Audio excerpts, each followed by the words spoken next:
Donc il faut noter que de l'indépendance, c'est-à-dire le 22 septembre 1960, n'est-ce pas, à nos jours, le Mali a connu, n'est-ce pas, 3 phases, 3 républiques, vous comprenez.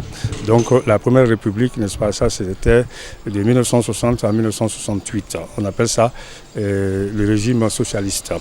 Et pendant ce régime-là, il y a eu beaucoup de sociétés et entreprises d'État qui ont été créées. Donc, n'est-ce pas, des sociétés comme, n'est-ce pas, CEPOM, ensuite EDM, etc. ont été créées aussi, la SOMIEX. Donc, c'était un régime purement socialiste, n'est-ce pas, qui avait comme président Modibo Keïta. Et à partir, n'est-ce pas, de 1968, donc il y a eu les événements, n'est-ce pas, le coup d'État de 68, n'est-ce pas, qui a amené au pouvoir le CMLN. Donc le comité militaire de libération nationale dirigé par, n'est-ce pas, Moussa Traoré, le lieutenant Moussa Traoré. Donc à partir de 1974, il y a eu ce qu'on appelle une nouvelle constitution, donc, qui scelle, n'est-ce pas, l'avènement de la Deuxième République. Et là, cette Deuxième République, on peut l'appeler le régime militaire. Donc un régime, n'est-ce pas, dirigé par, n'est-ce pas, Moussa Traoré, n'est-ce pas, et le parti unique aussi, puisqu'en 1979, il va y avoir ce qu'on appelle l'UDPM, Union démocratique du peuple malien, n'est-ce pas, qui a été créé, donc le parti unique. Et donc cette Deuxième République aussi se caractérise par beaucoup de choses. Il y a eu ce qu'on appelle, n'est-ce pas, les ODR, les opérations de développement agricole, comme opération Rimopti, opération 1000 Mopti, opération Risségou, opération Ndama de Yampoulila, donc des opérations de développement. Mais aussi, il y a eu en 82 la création, n'est-ce pas, la construction du barrage de Sélengué. Donc ensuite, l'ouverture des mines comme, n'est-ce pas, la mine, n'est-ce pas, comment on appelle, qui se trouve au niveau de la région de Sikasso. Donc ensuite, il y a eu aussi, comment on appelle, un développement au niveau, n'est-ce pas, des activités rurales. Donc voilà. Maintenant, à partir de 1991, le 26 mars 1991, n'est-ce pas, à la suite d'insurrections populaires, donc les mouvements démocratiques ont réclamé, n'est-ce pas, le départ de Moussa Traoré. Et c'est la suite, on la connaît. C'est suivi le coup d'État, n'est-ce pas, le 26 mars, n'est-ce pas. Donc on va organiser une transition dirigée par, n'est-ce pas, l'auteur du coup d'État. Il s'agit de lieutenant-colonel Amadou Toumani Touré. Et donc maintenant, ils vont mettre les bases, n'est-ce pas, de la République, de la nouvelle République, la Troisième République. Il s'agit, n'est-ce pas, du Mali démocratique. Et c'est comme ça qu'on va élaborer ce qu'on appelle la Constitution du Mali, et la nouvelle Constitution en 1992, et donc qui crée ce qu'on appelle, n'est-ce pas, une république, n'est-ce pas, démocratique, basée sur le multipartisme intégral. Donc c'est cette Troisième République-là, n'est-ce pas, dans laquelle nous sommes actuellement. Et donc cette Troisième République-là se caractérise par ce qu'on appelle la multiplication, n'est-ce pas, des sociétés privées. Ensuite, la multiplication, n'est-ce pas, des médias. Et donc la création des écoles privées, ensuite la création des radios privées, des télévisions privées, et donc bref, n'est-ce pas, la liberté d'expression, n'est-ce pas, a eu vraiment, c'est véritablement amorcé, n'est-ce pas, pendant cette Troisième République-là. Et ce qu'il faut retenir, n'est-ce pas, et c'est que le Mali vient de loin. Et de l'indépendance, n'est-ce pas, à maintenant, beaucoup de choses ont été faites. Et ceux qui pensent que, n'est-ce pas, rien n'a été fait, n'est-ce pas, moi je ne suis pas d'accord. Chaque régime, chaque étape, n'est-ce pas, de notre République, de notre vie, de la vie de la nation, n'est-ce pas, est marquée par une évolution. Quelque part, n'est-ce pas, il y a quelques frustrations, il y a quelques problèmes. Mais quand même, ça se caractérise d'une façon générale par une évolution très nette.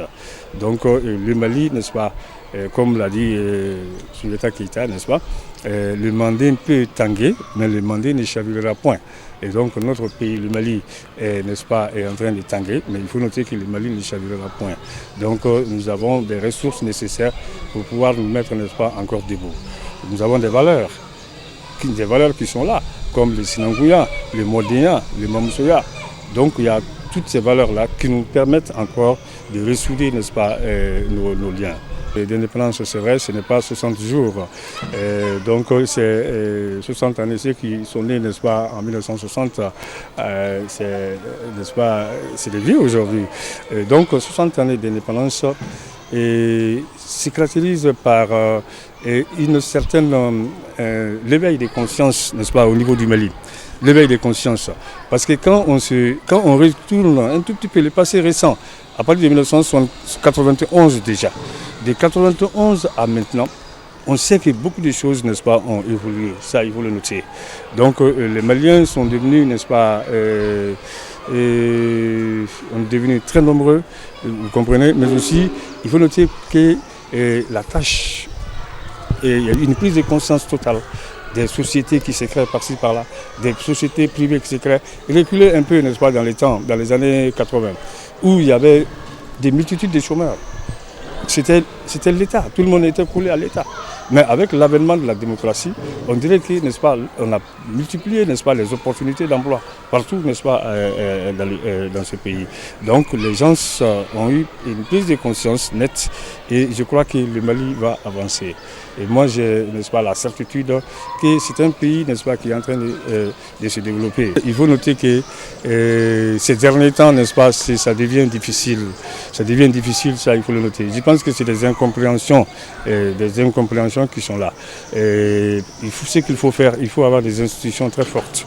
Parce que je pense que le coup d'État, n'est-ce pas, même de cette année qui peut-être qu'on appellera peut-être pas coup d'État, mais on peut profiter, n'est-ce pas, de cette opportunité pour avoir des institutions fortes, pour avoir des textes fiables, n'est-ce pas, qui pourront, n'est-ce pas, mettre le pays à l'abri de tous ces problèmes-là. Donc c'est ça qu'il faut faire. Tant qu'il n'y a pas d'institutions fortes, on n'a pas besoin d'hommes forts, mais on a surtout besoin d'institutions fortes. Les institutions fortes là peuvent nous mettre, n'est-ce pas, à l'abri de ces problèmes. Regardez les pays qui nous entourent, le Sénégal. Le Sénégal n'a jamais connu des coups d'État. C'est parce que tout simplement, les institutions sénégalaises, n'est-ce pas, sont fortes. Et donc, ils prennent en compte, n'est-ce pas, toutes les aspirations du peuple. On se lève tous les jours, on fait du bruit ici au Mali, et chacun défend, n'est-ce pas, sa cause, et on chasse les présidents. Non, il faudrait que cela prenne fin et qu'on se base, n'est-ce pas, sur nos valeurs. Nous avons des valeurs traditionnelles. Nous sommes issus, n'est-ce pas, des grands hommes. Il y a eu des grands empires ici. L'empire Songhai, l'empire du Mali, l'empire du Ghana, et les grands royaumes, n'est-ce pas, avec des rois, n'est-ce pas, Sundiata Keita, etc. Donc on peut, n'est-ce pas, retourner à nos sources pour voir dans quel cas il faut, n'est-ce pas, préserver notre pays de ces mouvements, n'est-ce pas, de ces incompréhensions, n'est-ce pas, à répétition. Absolument, au niveau des politiciens, il y a des failles parce que certains pensent que, ça il faut le noter, les politiciens ne jouent pas leur rôle. Leur rôle, c'est quoi? Lorsque tu es un parti politique, il faut faire ce qu'on appelle, n'est-ce pas, une conscientisation du peuple. Ils sont financés pour ça. Les partis politiques sont financés pour ça, pour qu'ils fassent, n'est-ce pas, une animation au niveau, n'est-ce pas, de leur base. Mais je vois que cela ne se fait pas. Donc il n'y a pas une éducation politique qui à la base. Donc ce qui fait que les gens ont toujours leurs différences, ils ont toujours, n'est-ce pas, ils ont tendance, n'est-ce pas, à se rejeter mutuellement. On a tendance, n'est-ce pas, à avoir d'autres types de Maliens dans notre pays. Et c'est ça, les politiques, pour, n'est-ce pas, sensibiliser, n'est-ce pas, les populations, afin que les gens puissent rester soudés et qu'on puisse vraiment abandonner, n'est-ce pas, les clivages, on puisse abandonner, n'est-ce pas, nos différences pour faire face au développement de notre pays. Donc un pays, n'est-ce pas, qui vient de très loin. Et je vous rappelle encore que parmi tous les pays de l'Afrique occidentale, le Mali, n'est-ce pas, est un pays très très anciennement peuplé. Pendant que nous étions peuplés, nous avions du monde sur notre territoire, certains de nos voisins, beaucoup de nos voisins, pour ne pas dire tous nos voisins, n'avaient rien. Il n'y avait personne. Et alors la preuve, c'est l'homme d'Asselar. L'homme d'Asselar qu'on a découvert au Mali, n'est-ce pas, en 1927, c'est un archéologue français, Théodore Monod, qui a découvert cela. Et l'homme d'Asselar, c'est quoi? C'est un maillon, n'est-ce pas, de l'Homo sapiens sapiens. Et l'Homo sapiens sapiens est le 4e maillon de l'évolution humaine. Parce qu'on a dit que l'homme est issu de 4 spécimens humains.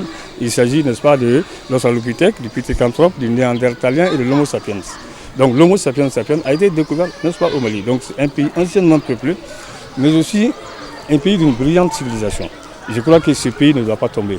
jusqu'à ce point. Je pense qu'il y a seulement des retouches à faire au niveau, n'est-ce pas, de la conscientisation populaire, au niveau, n'est-ce pas, des partis politiques et au niveau, n'est-ce pas, les propositions de sortie de crise, n'est-ce pas, sont très simples.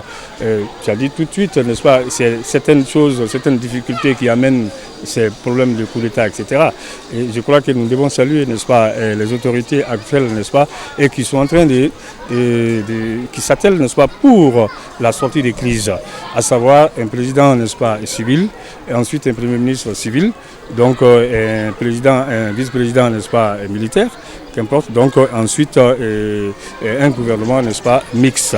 Donc c'est ça seulement, puisque nous sommes dans une organisation.